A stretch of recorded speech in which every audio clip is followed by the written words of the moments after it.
Hello everyone, আসসালামু আলাইকুম। আশা করছি সবাই ভালো আছেন। আজকে আমি আপনাদের মাঝে শেয়ার করব একদম সহজ উপায়ে ডিম বোনা। খেতে খুবই সুস্বাদু হয়। চলুন তাহলে দেখে নেই।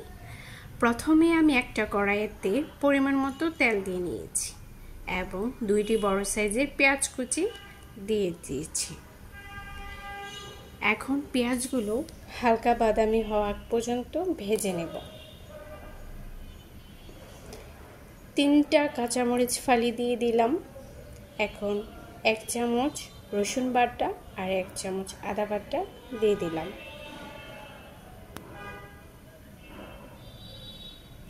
একটু নেড়েচেড়ে নিচ্ছি। অল্প একটু পানি দিয়ে দেব যাতে মশলাটা লেগে না যায়।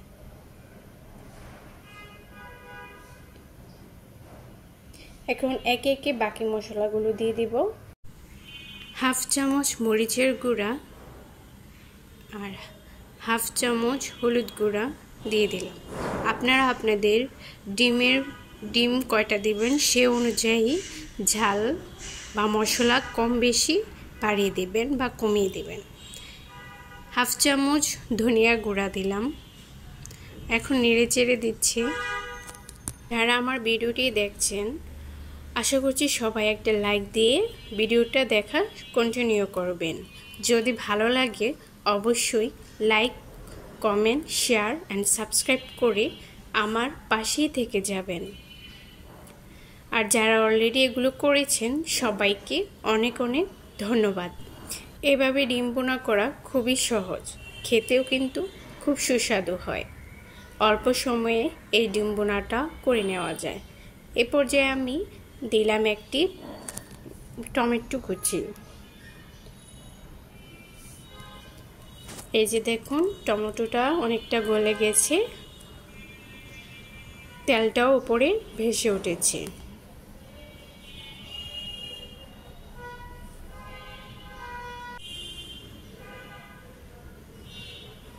এখন আমি পানি দিয়ে দেব। দেখতেই পাচ্ছেন আমি কতটুকু পরিমাণ পানি দিয়েছি।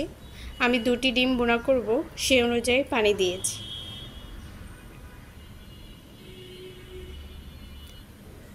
এখন আমি এই যে দেখুন আমি জিরা বাটা দিয়েছি, আমি এটা বেটে নিয়েছি।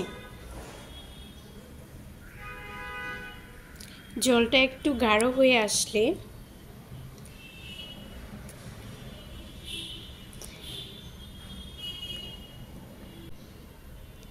এই অবস্থায় আমি ডিমগুলোকে দিয়ে দেব। এই যে দেখুন আমি 2টি ডিম নিয়েছি। এখন আমি ডিমগুলোকে ফেটে দিয়ে দিব এর উপরে।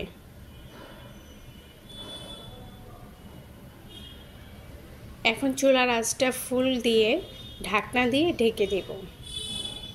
2-3 মিনিটের জন্য ঢেকে রান্না করব।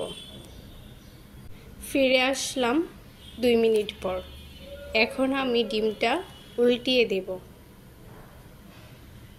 এই যে দেখুন ডিমগুলোকে উল্টিয়ে দিচ্ছি। আমার কাছে এই ডিম বোনাটা খুবই ভালো লাগে। আপনারাও ট্রাই করে দেখবেন।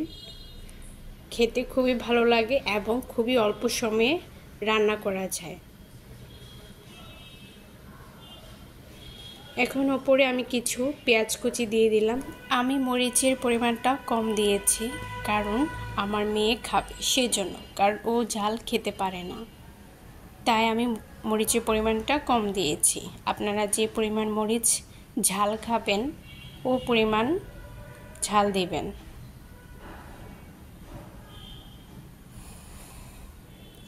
এখন আমি দিয়ে দেব ধনেপাতা।